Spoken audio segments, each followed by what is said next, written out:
Shapes, vastu में shapes की बहुत महत्वता है। कहा जाता है कि ट्रायंगुलर प्लॉट नहीं होना चाहिए या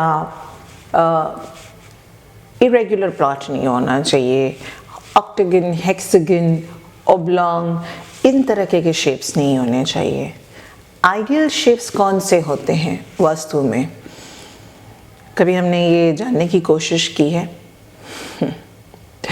वास्तु पुरुष के हिसाब से आइडियल पुरुष कौन सा है, ये आज जानते हैं। नमस्कार, मैं हूँ ज्योति जगवानी फ्रॉम ओरिजिनल वास्तु विज्ञान OVV की ओर से।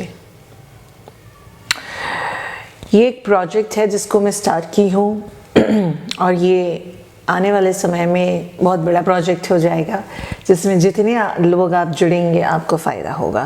क्योंकि हर एक इंसान एक कोर्स करने के बाद अपने लिए एक करियर ढूंढता है। केवल कोर्स करके वो घर पे नहीं बैठना चाहता, या वो अपनी एक पहचान बनाना चाहता है, और उस पहचान को बनाने के लिए वो अकेला कई बार नहीं कर पाता है।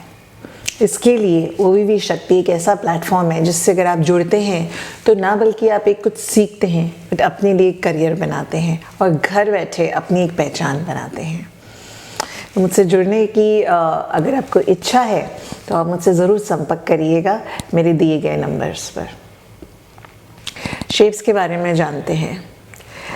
देखिए, जब भी कोई शेप कटा हुआ होता है, सॉरी नॉट कटा हुआ होता है, अगर कोई भी शेप इरेगुलर होता है, अगर वो स्क्वायर नहीं होता, यानी कि अगर वो ट्रायंगुलर है, अगर वो इस तरीके का शेप है, त्रिकोण, या वो मान लीजिए ऑब्लोंग, या मान लीजिए कहीं से कटा हुआ कोई L शेप है, कोई C शेप है, तो उसे आइडियल क्यों नहीं माना जाता?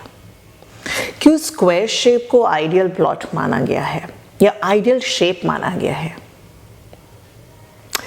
इसीलिए क्योंकि जब वास्तु पुरुष वहाँ होते हैं तो वो वहाँ फिट हो जाते हैं। हम वास्तु को वास्तु पुरुष के हिसाब से ही देखते हैं। अगर आपने देखा है वास्तु पुरुष की पिक्चर, मैं ऑब्वियसली यहाँ डाल दूँगी, आप देखेंगे कि वास्तु पुरुष की जो पिक्चर है वो एक स्क्वायर शेप में फिट आ जाती है। उनके हाथ, पाँव, सर सब कुछ फिट हो जाते हैं, इसलिए उसको एक आइडियल शेप माना गया है। बट क्या आज की डेट में स्क्वायर शेप ही हमें सिर्फ मिलता है? नहीं। और अगर वो नहीं मिलता तो उसकी क्या प्रॉब्लम्स हैं? अगर कोई भी पार्ट कटा हो, अगर ट्रायंगुलर होगा तो जाहिर सी बात है उसमें से कुछ डायरेक्शंस, दिशा है जो इसकी कट आउट हो जाएंगी। जैसे कि कहीं पे नॉर्थ ईस्ट कट हो गया होगा, कहीं पर नॉर्थ वेस्ट कट गया होगा, या साउथ ईस्ट कट गया होगा, या साउथ वेस्ट कट गया होगा। डिपेंड करता है कि आपकी फेसिंग कौन सी है, राइट? अगर कोई हिस्सा कट जाता है तो उसका प्रभाव आपकी ज़िंदगी में पड़ता है। मैंने पिछले वीडियो में भी बताया था कि अगर आपका नॉर्थ ईस्ट कटा हुआ होता है तो वो सीधा आपके विजडम से, आपकी स्पिरिचुअलिटी से रिलेटेड है, आपकी सोच से रिलेटेड है, आपकी बुद्धिमत्ता से रिलेटेड है, आपकी इंटेलिजेंस से रिलेटेड है। अगर आपकी नॉर्थ ईस्ट कटी हुई, क्योंकि इस वास्तु पुरुष का सर अगर नॉर्थ ईस्ट की तरफ है तो इसका साथ सीधा सीधा मतलब ये होता है कि आपकी सोच नॉर्थ ईस्ट से संबंधित है। तो अगर आप सही नहीं सोचेंगे तो आपकी ज़िंदगी में सब कुछ गलत डिसीजंस ले लेंगे आप,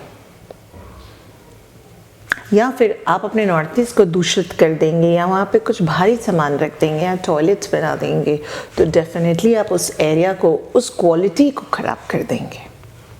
ठीक उसी तरीके से अगर आपकी साउथ ईस्ट कटी हुई है तो आपकी वेल्थ, आपका जो कैश फ्लो है, जो आपकी घर की औरतें हैं, वो हमेशा दुखी रहेंगी।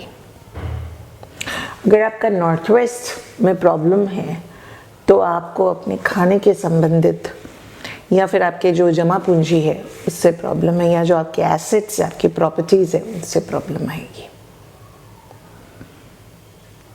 आपका अगर साउथ वेस्ट दिक्कत करता है तो उसमें आपके घर के जो सबसे बड़े सदस्य हैं, जो आपके घर के मुखिया हैं, उनको प्रॉब्लम आएगी, तो उनसे रिलेटेड आपकी घर की औरतों को प्रॉब्लम आएगी। इस तरीके से वास्तु देखा जाता है और इसीलिए स्क्वायर शेप को आइडियल माना जाता है। तो क्या किया जा सकता है कि अगर आपके पास स्क्वायर शेप ना हो, अगर आपके पास रेक्टेंगुलर है तो क्या नहीं कर सकते? बट क्योंकि रेक्टेंगुलर शेप हो या ट्रायंगुलर शेप हो या कोई भी दूसरी शेप हो, जब वहाँ पर आप वास्तु पुरुष की छवि को बिठाएंगे तो आप देखेंगे काफ़ी सारे हिस्से कट जाते हैं या बढ़ जाते हैं। उसकी वजह से वो जो गुण हैं और जो वो अवगुण हैं वो या घट जाते हैं या बढ़ जाते हैं, और वो आपकी ज़िंदगी में सीधा सीधा असर देती हैं। इसीलिए उन शेप्स को मैटर किया जाता है। इसको ठीक कैसे किया जाता है, इसको जानने के लिए आप मेरे कोर्स पे आइए, उसमें आपको ज़्यादा जानकारी मिलेगी कि कैसे आप इसको अपनी छोटी छोटी उपाय से ठीक कर सकते हैं। मुझे संपर्क करिएगा 7021833157 पर, एंड मुझे ज़्यादा जानने के लिए मेरे चैनल को सब्सक्राइब करिएगा एंड मेरे फेसबुक एंड इंस्टाग्राम को फॉलो ज़रूर करिएगा। धन्यवाद।